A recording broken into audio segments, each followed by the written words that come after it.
أعوذ بالله من الشيطان الرجيم بسم الله الرحمن الرحيم تبارك الذي بيده الملك وهو على كل شيء قدير 16/3/2024 রোজ রবিবার সময় বাদ আসর হইতে আমিন ইসলামিক স্কুল অ্যান্ড মাদ্রাসার ব্যবস্থাপনায় ইফতার মাহফিল অনুষ্ঠিত হয়।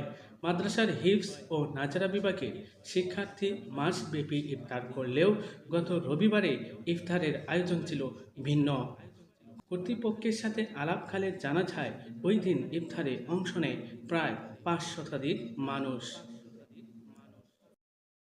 আমিন ইসলামিক স্কুল অ্যান্ড মাদ্রাসার ইফতারে বিশেষ মেহমান হিসেবে উপস্থিত ছিলেন হাফেজ হজরত মাওলানা আব্দুল আহাদ সাহেব, সেক্রেটারি ইসলামী আন্দোলন বাংলাদেশ নান্দাইল উপজেলা শাখা, সেক্রেটারি ডাক্তার মোহাম্মদ ফরিদউদ্দিন বাংলাদেশ মুজাহিদ কমিটি নান্দাইল উপজেলা শাখা এবং সভাপতি মোহাম্মদ রফিকুল ইসলাম কিন্ডারগার্টেন অ্যাসোসিয়েশন ময়মনসিংহ।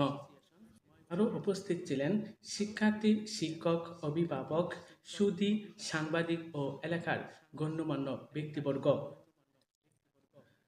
আয়োজিত ইফতার মাহফিলে বক্তারা আমিন ইসলামিক স্কুল অ্যান্ড মাদ্রাসার অগ্রযাত্রা, পড়াশোনার মান ও শিক্ষার্থীদের আদব আখলাক সম্পর্কে অবগত হয়ে সন্তুষ্ট প্রকাশ করে এবং পরিশেষে বিশেষ মোনাজাত অনুষ্ঠিত হয় ও ইফতারে অংশ নেন।